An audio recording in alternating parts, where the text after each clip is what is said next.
Producer Joe here from the Working Fans Podcast. And at the Working Fans Podcast, this is just a podcast that three lifelong fans created to have a place to talk comedy and pro wrestling. Now, our comedy podcast releases every Tuesday, while our wrestling podcast releases every Thursday. We release bonus episodes under the moniker Working Fans Presents every now and then.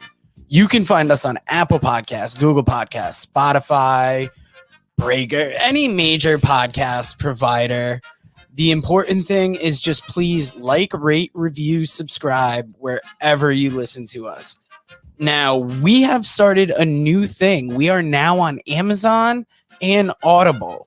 So those episodes release every Monday. And that's kind of going through the archives and just releasing our old episodes into new areas. So if you want to live through the process with us again, take that journey with us again, you can find us over on Amazon and Audible.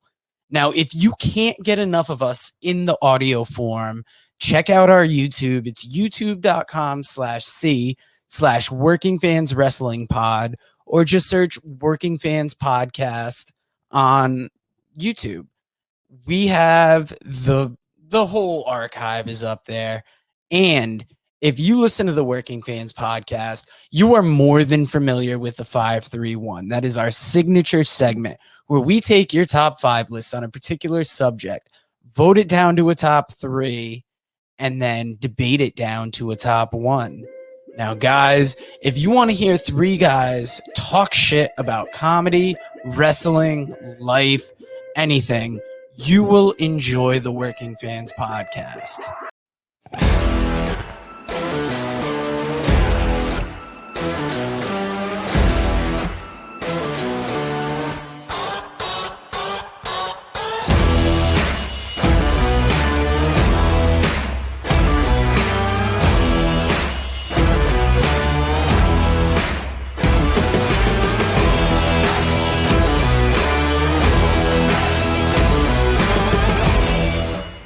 Fans, welcome back for another week of the Working Fans Podcast. And we have a big guest on this week.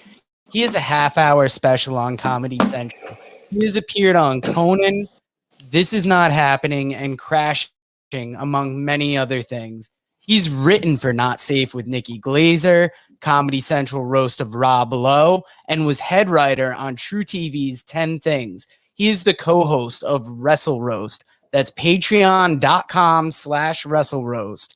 On Instagram, he is at DaneSaint.Germain. On Twitter, he is at DSG Germain. Dan, how you doing today? Dan Saint. Wow, you got all the plugs out of the way. I'm good, man. I'm excited to talk with you guys about some wrestling. Absolutely. Dan, hey, I guess this is Dave. Right off the bat, what was your first love, wrestling or comedy? I think comedy, I think I like wrestling more than comedy. The one thing I remember, the first thing that I remember cracking me up was like the Naked Gun when I was a kid. And when I was wrestling, I mean, I liked like Jake the Snake and Ultimate Warrior, but I didn't really start to get into it until, and I love the ice cream bars as a fat kid, still am. I didn't really start to get into it though until the new generation came around. So that was around like WrestleMania 10 and like when Brett was going against Yoko again and Hogan had just left. Who was your guys in wrestling? My guys in wrestling. Well, when I was, when I first came, like when I came back, it was probably like Undertaker and Diesel, and then it turned into Foley, Rob Van Dam, Austin. Those are definitely the guys for me. And always Taker. Taker's always kind of been there, and. Then when I got back into it, like around 22, it was RVD kind of brought me back in. Like his run with Cena again was was cool. And I'm trying to think who else like really brought me. I mean, Taker obviously, like he kind of kept me around probably more than anybody else did. But now I've got a lot of guys I like. I definitely like more guys than I don't like them. So, well, that's interesting. So yeah, you're definitely obviously familiar with today's product too. Like, so I was actually thinking about this today. I with the WWE being so scripted, and I'm not even knocking WWE because there's some good promos. So I like Roman personally. I think he's a great promo. Oh, I love Roman now. Yeah, Roman. Yeah. One of the best things in wrestling right now. Yeah, as a heel, I think heel Roman with Paul Heyman is absolutely the best. But like, who are some of your favorite promos right now? Because I think AEW's got some great promos right now. Well, I think Roman is great. As far as other promos, I really enjoyed the program between Paige and Omega right now. As far as like, yes, whether or not, I think their promos have been really good, but just, like they're very, it's very focused towards that program. Mhm. You know who I've been loving lately is Miro, and they're only a minute promos, but they're awesome. I like MJF, but like this Pinnacle kind of feud is starting to kind of weigh on me a little bit. I think Cody, now that Cody's got a really good dance partner, his promos will go back to where they used to be before the whole factory bullshit.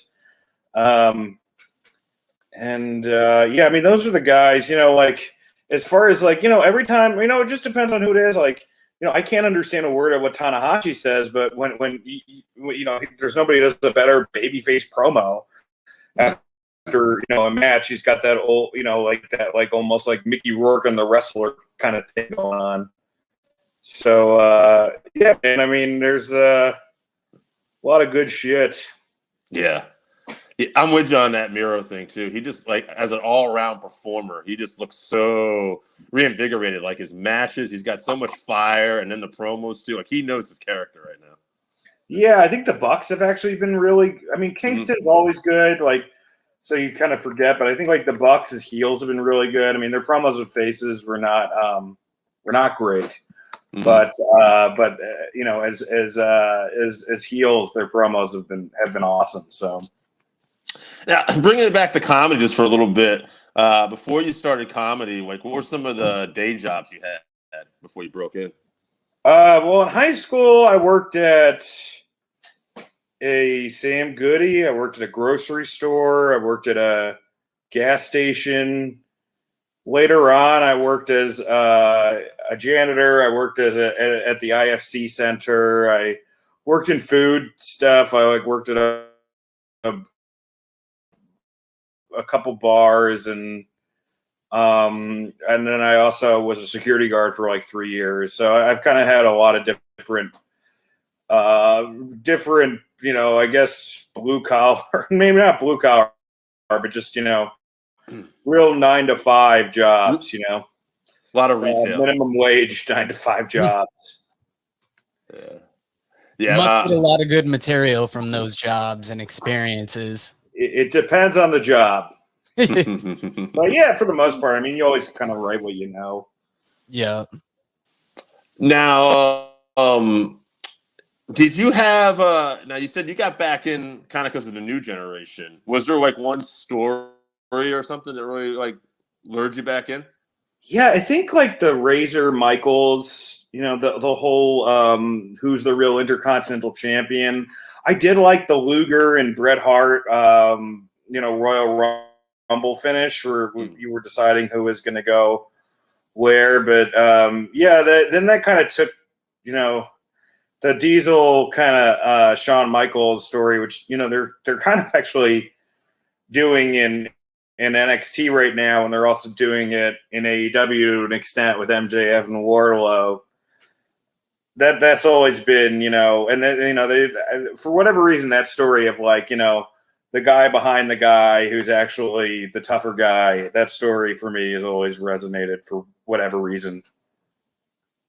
Now, in the same token too, who were some of like your comedy favorites growing up, and has that changed the older you got?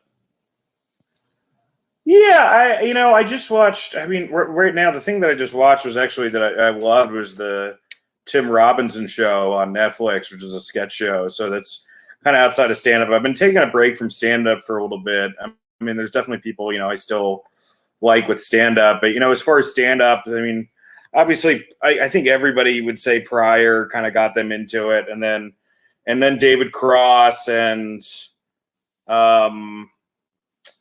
I would say, Chappelle, Louis, Patton, Bamford, kind of the usual suspects for me.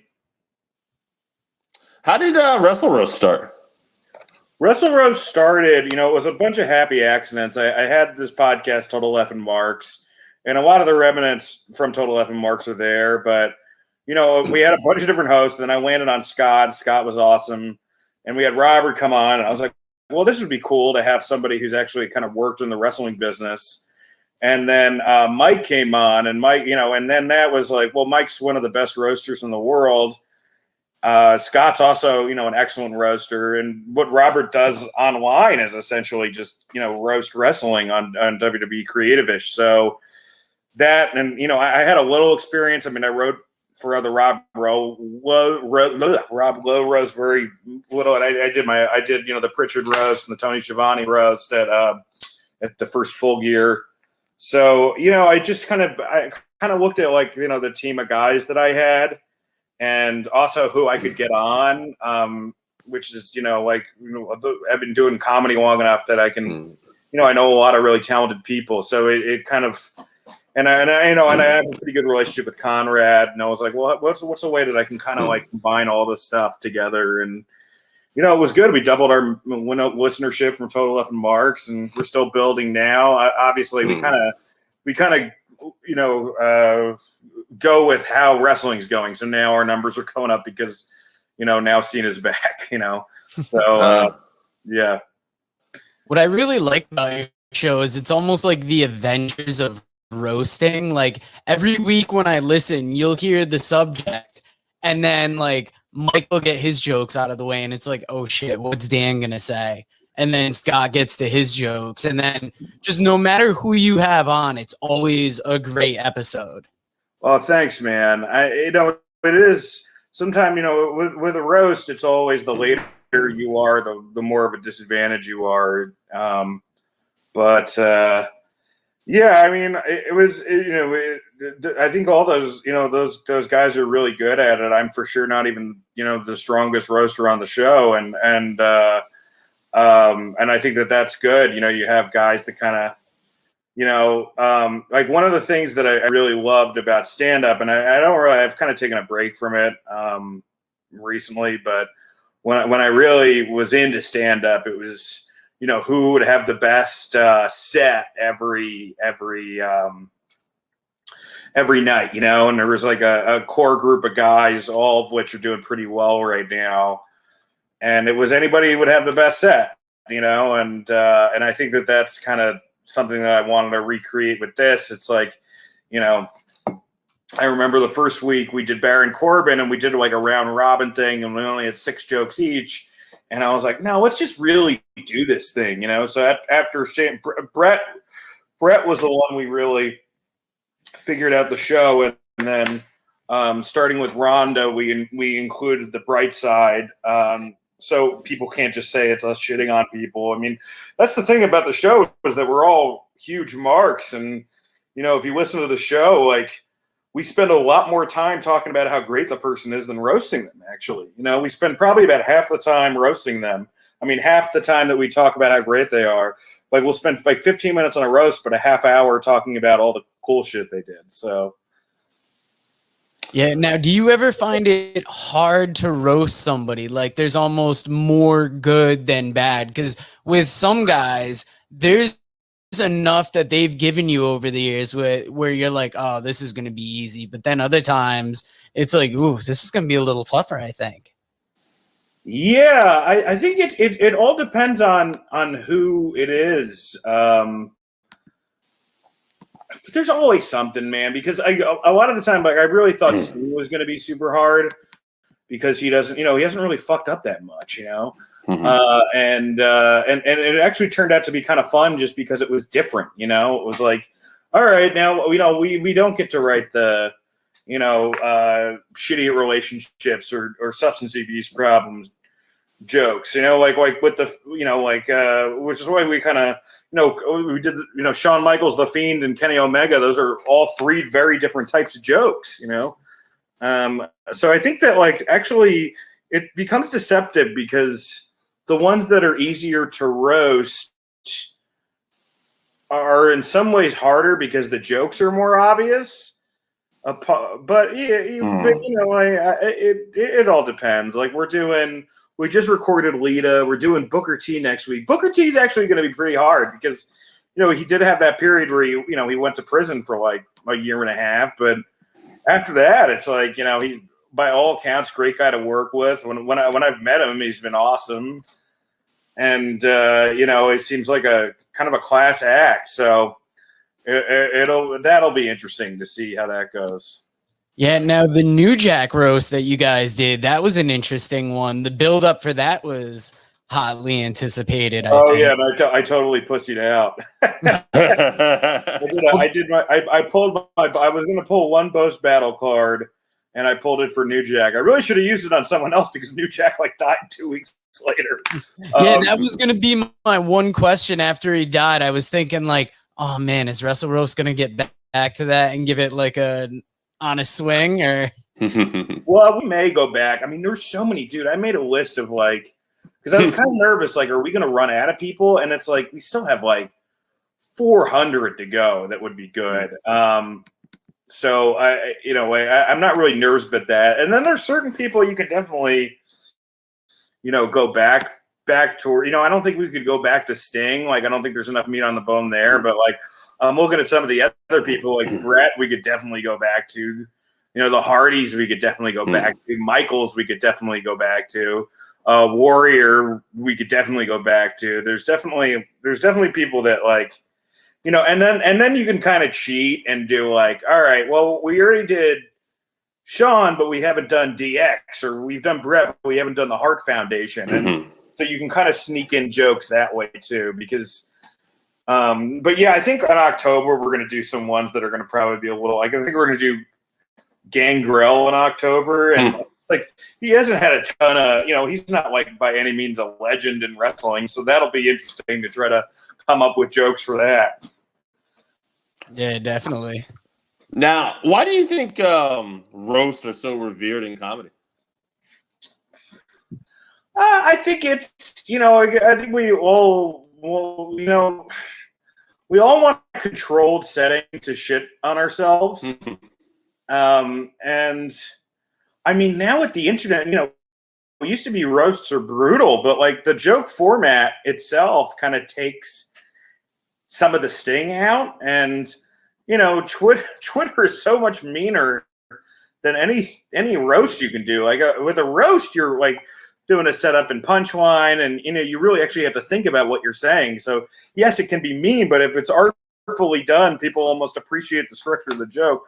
Opposing on Twitter, where it's just somebody, being hey, you did this fucking thing, so kill yourself. It's a lot harsher. Yeah, and social media just seems to be so mean-spirited a lot of the times when people respond to things, and roasts, it seems to be a way of honoring the guest while still being oh, you got something coming your way. Right. Yeah. Yeah, I think that's why Brightside. Here's really some jokes about you, things like that. Patreon, we're gonna knock out next month I think September actually. We're gonna knock out all the bright sides that we didn't get to do on the show. So we're doing bright side of Goldberg, bright side of Brett, and it was really important to us to really talk about how great these guys are, because at the end of the day we're fans. We're doing this as wrestling fans. We're not doing this as we're doing this as comedians, but primarily we're still wrestling fans, and we're still guys that love to talk about it and love to talk about the booking and enjoy it. I still enjoy it. I'm gonna watch. I'm looking forward to watching Dynamite tonight. There's it's to the point of like where I may be on the spectrum with this shit. I probably watch more wrestling than anybody else on the show. Because I watch all the stuff that Robert watches and all the stuff Scott watches. They have very different tastes. So yeah. Do you find that with podcasting, you tend to watch more wrestling? Like I would be watching GCW anyways this weekend, but with like Cardona versus Gage, I almost feel like that's something I gotta see. And part of it is to talk about on the show. To have how much is that on Fight? I just don't want to pay to watch a Gage match, man. Like that's the only thing. It's like I think it's so bad for wrestling, you know, like just like the fucking you know, the act. Like he may be someone we don't roast because I'm just like, dude, all that guy does is just like really injures people. Like, and I already watch UFC, so if I want to watch somebody who actually knows how to fight, like I'll watch the best in the world do that. I don't need to watch some guy who's, you know, done time break a light bulb over somebody's head. Yeah, like, are you gonna roast a guy in the Murder Death Kill gang, like a guy that'll sit there after matches and be like, "I don't give a fuck who you are. I'll meet you to fight in the parking lot." I've seen him say it. I'm like, I 100% believe him. I 100% believe that with him too. And you know, of course he's going to say that, but you know, I mean, that guy's not going to fuck with somebody who really knows what they're doing. You know, like you're never going to see Nick Gage is going to like pick a fight with somebody like us. He's not going to pick a fight with somebody like Matt Riddle.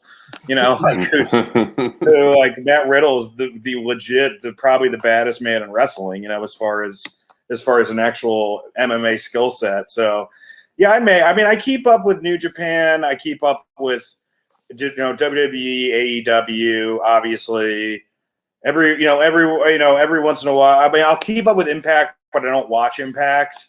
And I'll keep up with Ring of Honor, but I don't watch Ring of Honor. And kind of this, you know, if Stardom has a big thing, I'll keep that involved. But a lot of stuff too. It's like, you know, I'm starting to watch all the old All Japan stuff, and that's probably the best wrestling of all time. You know, it's like, you know, like I was like.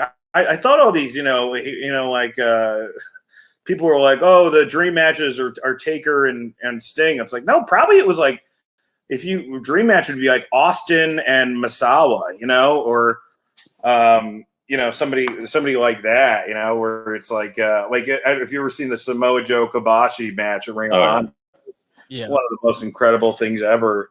So there's so much more meat on the bone, you know. There's so much. Like Terry Funk is one of my favorite wrestlers, and like I go out of my way to like watch his stuff because, you know, it's just like everything. It's just he just tells such a great story in the ring. So there's also a lot of old wrestling. I'd rather watch an All Japan match than I would. Although, you know, I got a lot of respect for Matt Cardona. I don't like you know, I don't love him in the ring, but like as far as like the ideas that guy brings to the business and, you know, his ability to reinvent himself. Like if I was Tony Khan, man, like that's a guy that I would hire to be one of the heads of creative, you know, like, which I'm sure that guy, you know, he still wants to go as a wrestler, but like a guy like that, it kind of reminds me of a Jimmy Jacobs where, okay, you know, I don't have that, you know, that Randy Orton thing where I walk into a room and everybody looks at me. So, how am I going to get myself over, you know, outside the box? And that's really what you want, you know, as a creative, if you're working with someone creatively. Now you had said you were an MMA fan as well. Is there anybody in MMA you would like to roast, or is that like we don't want to fuck with those guys? We'll definitely, you know, our rule is if they have some.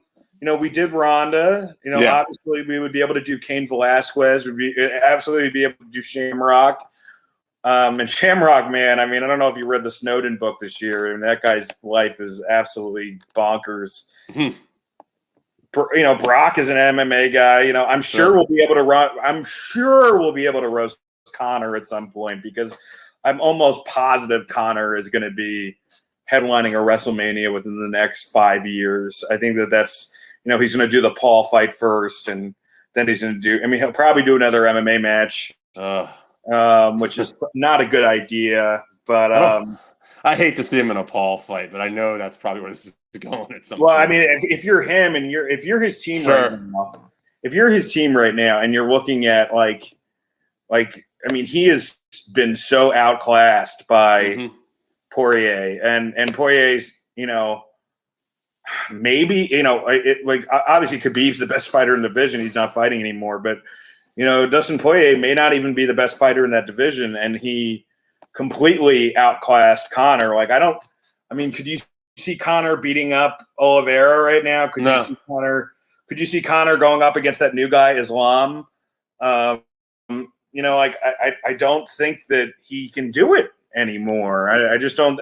Once you get paid that much money for a boxing match, it's really hard. It's one thing if you're Bruce Springsteen and you're like, all right, I'm a multimillionaire, but I want to come up and have a great set every night to prove I can still do it. But Bruce isn't getting hit in the fucking face, Right. I just don't think that, I think that he's going to want to face a Paul or something, and then he'll eventually go into wrestling. Now, just curious, because like for me, I was a pro wrestling fan first, and I think it was the season of like the heavyweights on The Ultimate Fighter, where it was Rampage and Rashad were the coaches, and they were cutting promos on each other, and I found out about Chael Sonnen, and that got me into MMA. It was almost the wrestling aspect of it. And then I really Dana. I mean, that's the unfortunate thing is like people were talking about the AEW WWE wars. I'm like, the war was UFC and all of pro wrestling, and UFC won because UFC was able to take what worked about wrestling and apply it, and wrestling is unable to take what works about UFC and apply it. It's like UFC has that cool thing of like, they do the wrestling promos, and a lot of the guys, they're not nearly as good as rest besides Conor and, to a certain extent, like a Nate Diaz or something, like nobody's really that great of a promo. And a lot of it is just kind of like cheap kind of, people have charisma, like Adesanya has charisma, but sure. A lot of guys like, Usman and Covington, like it's like they have a great feud because, they're very different politically, but it's not like either of those guys can cut like a fantastic promo. So I still love wrestling for that reason. But yeah, I mean, UFC took every single casual fan, and for a while, Cena was able to keep all the kids, and now that's kind of done. So they've got to find somebody to fill that spot. I don't know who it is. I don't think it's Roman. Roman's really good as a heel. But I think it's maybe the closest now would be Riddle is somebody who could maybe take, like I think his personality, he's still not as smooth on the mic, obviously, as Cena, although, he's just as good, if not better, in the ring. But yeah, I think the WWE, I don't think they're ever going to be able to get like the casual MMA guys back, but I do think they can get kids back. But the way to do that is, to have somebody kids would like Big E as champion. Yeah. It's not to have Bobby Lashley as champion. It's not to have Goldberg as champion. It's to have, somebody, look, Cena had every new piece of merch he had was like a new bright colored shirt, which like little kids would flock to. So that's always been Vince's genius, is trying to get an audience, outside us neckbeards. And for whatever reason, it seems like he hasn't, since Cena, he hasn't found that guy or girl. Becky's been the one that's come closest. But as far as casual fans, besides Becky, I mean, Rome, I love Roman, but I almost feel like Roman's transformation, what he did was Roman now got all the neckbeards that were already there on board. It wasn't that he got like new people on board. He got them. I mean, obviously the guy's gorgeous, so like there's women are attracted to him, but you got to find like finding the casual fan is tough, and even in general, like if you look at now, just in terms of entertainment, it's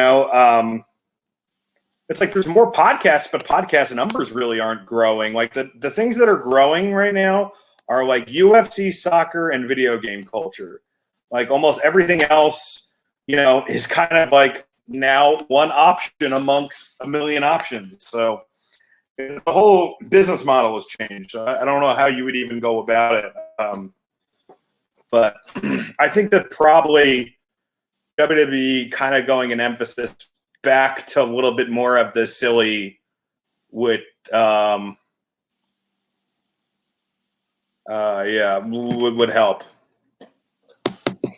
Well, I was just curious. We do. I'm just going to ask you this. We'll throw a little curveball at you, but we do a segment on here called the 5-3-1. We do like a top five, and talking about all these like top performers. Like, who would you think right now in the business are like the top 5 potential breakout stars? Just your personal breakout, or the top 5 guys right now? Top 5 like guys that you think are going to break out or are breaking out right now, I guess.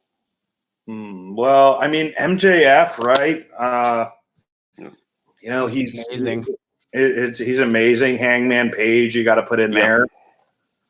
Absolutely. I can't say Jungle Boy yet because of the promo. I can't say Sammy just yet, but those guys are on. They're sniffing around. And then behind them you got Ricky Starks. Which whoever it's about. So I would definitely say Hangman and MJF. As far as who in NXT right now, this is crazy, but I saw something in Tegan Knox when I was on SmackDown. When I was watching SmackDown, I'm like, this is a white meat babyface. For whatever reason, I'm cheering this girl in a way that I cheer Daniel Bryan.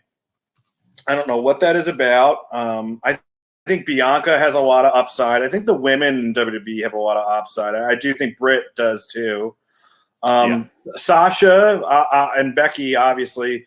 Sasha, there's only, her promos are always going to be only so good. Her character's amazing, but her promos are decent, but they're not to the level where everyone else is. As far as like guys in WWE who I think like I thought Keith Lee had a big potential, but it seems like they don't believe in him the way that the internet does. And I think that Riddle has some potential, but I do think he has some growing to go. His stuff backstage is really good with vignettes. When he grabs a mic in the middle of the ring, I still think he's not a total natural yet, but he can totally get there. And he's a little bit muggy. He's a fantastic wrestler. I mean, like his stuff in Evolve, I absolutely love. He's a little bit too muggy right now within Raw, like as far as like he oversells a little bit, and I understand why he does because he's a tough motherfucker, so he's probably got to overcompensate, But yeah, I mean, like the other guys that are already there, it's like obviously Kenny's a big star and Roman's a big star, and and nobody can, you can't cat out Ospreay and Ibushi, although I have no idea what Ospreay's deal is. I think not and Ibushi, but Jay White. I think that there's also some potential there for sure. Jay White seems really he kind of reminds me, in the beginning, it's deceptive because he wrestles. He's such an excellent wrestler, and he is of that new, almost like I call it like dazzle strong style, where you get the dazzle of the indies with the strong style of New Japan. But like promo wise, he's very old school NWA. It reminds me of like how Bockwinkel was, and like guys like that, and even to some certain extent Flair. So it'll be interesting to see. There's a lot of talent, and people who don't think there's a lot of talent, and don't think that wrestling is in a great place right now, I implore them to watch 2008 and 9. Impact, some of WWE. I mean, they were like they had a lot of potential there, but it was like it was just rotten. Wrestling was rotten then. So wrestling has come a long way in 10 years, and there will always be in my mind ebbs and flows as far as what's good and what's bad. And I think that because on our show we definitely have on our show we have guys who are more AEW, guys who are more WWE, and I'm a fan of wrestlers and programs. I don't really. There are things that I love on AEW. There are things that I'm not that into. The same thing with WWE. So yeah, I think I just enjoy it, man. Especially if you're a wrestling fan. When for a while we only had like one option, and now even more importantly, we're able to watch all these promotions online and stream these promotions that we never could before, and that's cool. That now I can see the Shingo and Ibushi match as it happens, and that's awesome, man. Now, turning back to podcasts just for a second, what would you say are some of the biggest misconceptions about podcasting? I don't know, man. I mean, I don't know if anyone has. I mean, anybody who says like, "Oh, that's the way to make all the money in the world," is wrong. I mean, it's a slow building thing, but that's almost like, that's almost everything. It seems like that. Yeah, I don't know. I as far as misconceptions, I mean, I think.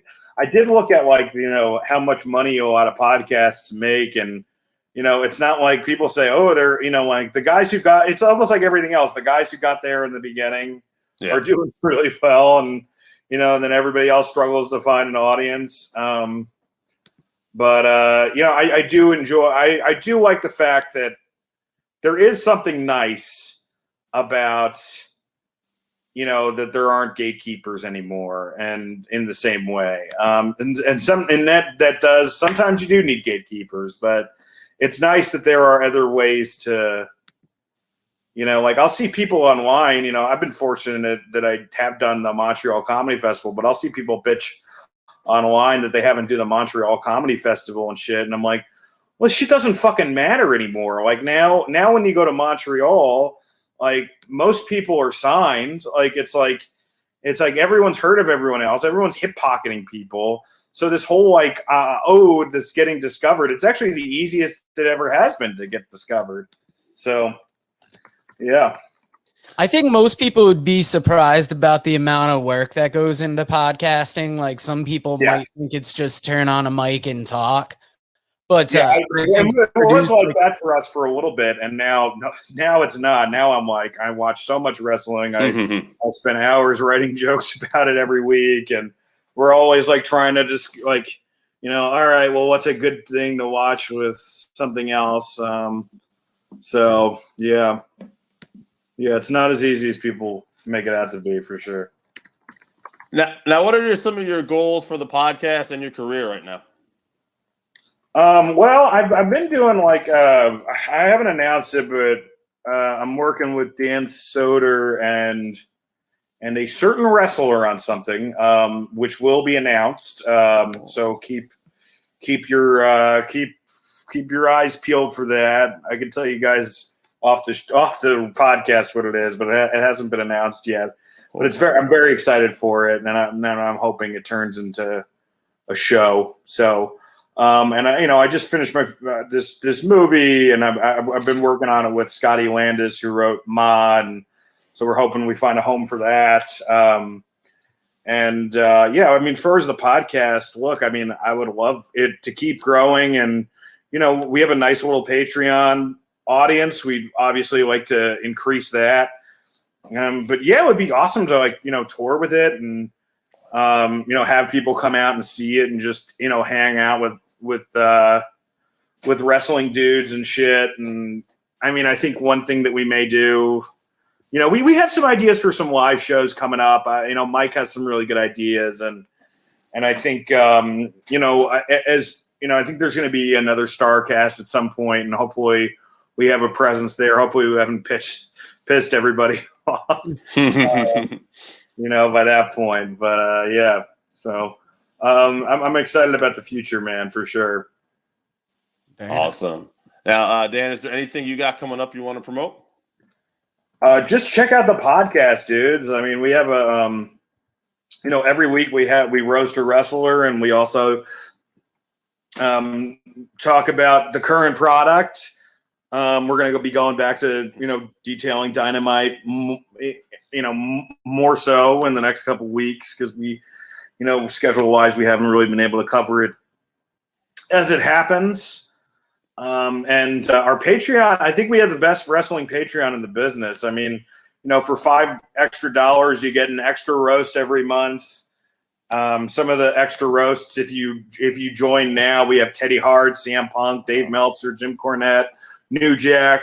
We're doing Billy Corgan next. We're doing Vince Russo after that. And then we're doing Alberto Del Rio, which you can also only get that on our Patreon. And if you do another tier, $10 tier, like once a week, myself and Robert Karpolis review a show. And then, we'll, review either Raw or Dynamite or SmackDown. And not really Dynamite. Usually it's a WWE show. So it's for $10, you're getting, like, if you like the show already, for $10 extra, you're essentially getting an additional 7 episodes a month. So, it's a really good deal. Awesome. Unless you hate us, then it's a terrible deal. Dan, thank you so much for doing the show, man. Hey, buddy, thanks for having me. Thank you, guys. Enjoy the rest of your day.